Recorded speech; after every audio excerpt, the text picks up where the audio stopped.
ସକାଳୁ ଉଠି ଦେଖିଲି ମୋ ଛୋଟ ଟଗର ଗଛରେ ଗୋଟେ ବଡ଼ ପୋକଟେ ଲାଗିଛି। ଦେଖୁନାହାନ୍ତି କେତେ ବଡ଼ଟେ ହେଇଛି। ତାକୁ ନେଇକି ବହୁତ ଦୂରରେ ଛାଡ଼ି ଦେଇକି ଆସିଲି। ସକାଳୁ ସକାଳୁ ଆଜି ପିଇସା ଆମର ପଣସ ନେଇକି ଆସିଥିଲେ। ତାଙ୍କ ବାଡ଼ି ପଣସ ବହୁତ ବଢ଼ିଆ ଲାଗେ। ଦେଖୁନାହାନ୍ତି କେତେ ବଡ଼ ବଡ଼ କୋଲା ହେଇଛି। ମୁଁ 4-6ଟା ନେଇ ଆସିଲି ଖାଇବା ପାଇଁ, ଆଉ ବାକି ନେଇ ରଖିଦେଲି ଫ୍ରିଜରେ। ସୁମିତ୍ରା ବାପାଙ୍କର ଡେଥ୍ ହେଇଯାଇଥିଲା କାଲି ଶୁଣିଥିଲି। ଆଜି ସକାଳୁ ବାହାରିଲି ତାଙ୍କ ଘରକୁ ଯିବା ପାଇଁ। ଦୁଇ ରଶ୍ମିତା ଯାକ ଯାଇଥିଲେ, ସେଠି ଦେଖିଲି। ତାଙ୍କ ଘରେ ଟିକେ ବାଜି ତାଙ୍କ ସାଙ୍ଗରେ ଟିକେ କଥା ହେଇ ଫେରିଲୁ। ବାଟରେ ଏମାନେ କହିଲେ ଆସ ଟିକେ ଜଳଖିଆ ଖାଇଯିବା। ମୁଁ କହିଲି ମୁଁ ପଇସା ଦେବିନି, ରଶ୍ମିତା ଦେଲା ସବୁ ପଇସା। ତାପରେ ଆମେ ବାହାରକୁ ଆସିଲୁ। ଆସିଲା ପରେ ରଶ୍ମିତା କହିଲା ମୁଁ ଟିକେ ମିଠା ନେବି ମୋ ପୁଅ ପାଇଁ। ସିଏ ଗଲା ମିଠା ଆଣିବା ପାଇଁ। ଆମେ ରଶ୍ମିତାର ମୋର ଗାଡ଼ି ପାଖରେ ଠିଆ ହେଲୁ। ତାପରେ ମୁଁ ମୋ ଗାଡ଼ି ନେଇ ଘରକୁ ବାହାରିଲି।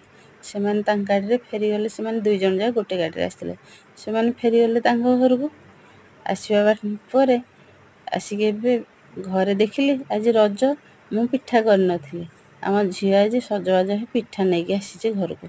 ନେରୁ ପଠେଇଛି ପିଠା। ତାପରେ ମୁଁ ଗଲି ଅଫିସ୍ ଆଡ଼େ। ବାଟରେ ସର କହିଲା ଅପା କିଛି ଲଗେଇନ, ଆସ ଅଳତା ଲଗେଇଦେବି। ସେ ମୋତେ ଅଳତା ନେଲ୍ ପଲିସ୍ ସବୁ ଲଗେଇଦେଲା।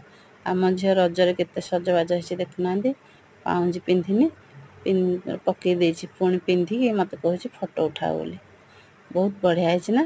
ଏବେ ଲାଙ୍ଗାରେ ଆସିଲା ଆମ ଝିଅ।